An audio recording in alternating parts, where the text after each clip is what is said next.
We are looking at another email that just came in. If we could go ahead and put that up. Okay.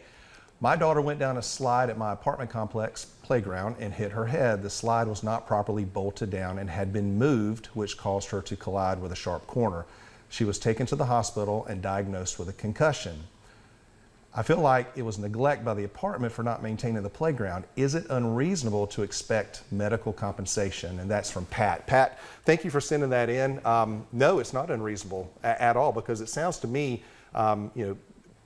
playgrounds, especially in an apartment complex, I mean, they're there obviously for kids to enjoy, and you have an expectation that they're going to be safe. And it sounds to me like in this case, somebody altered it or moved it or did something to create this dangerous condition. And so going back to the notice issue we're talking about, obviously if they moved this slide and created this hazard, they know about it. But what can Pat do for the medical expenses in that situation?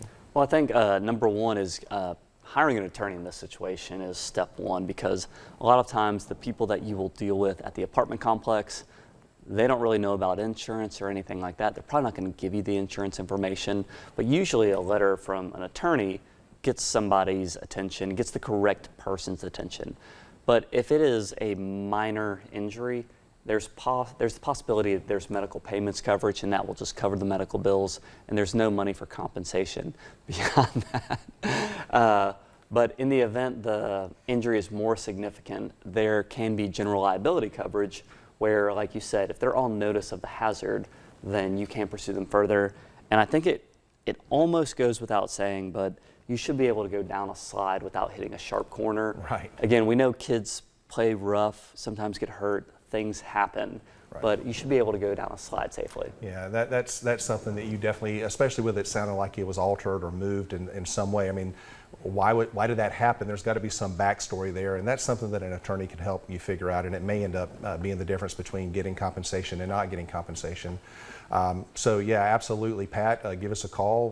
We'll do whatever we can to help you out. And I hope everything is going well with your daughter. Concussions are kind of, they can be relatively minor, or they can be a little bit more serious. And anytime you're dealing with a head injury, even a concussion is considered a traumatic brain injury. It may fully recover, there may be no residual effects of it, but knocking your head pretty good can lead to some different things. So definitely get her checked out. Typically for head injuries, you're going to see like a neurologist, somebody that specializes in brain function and brain injuries, and just make sure she's okay.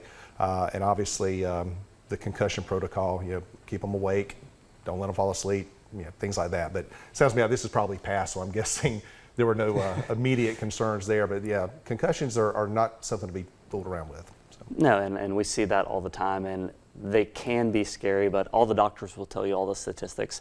A lot of people have symptoms short term, but if those symptoms persist, then they can be very significant. Right, right.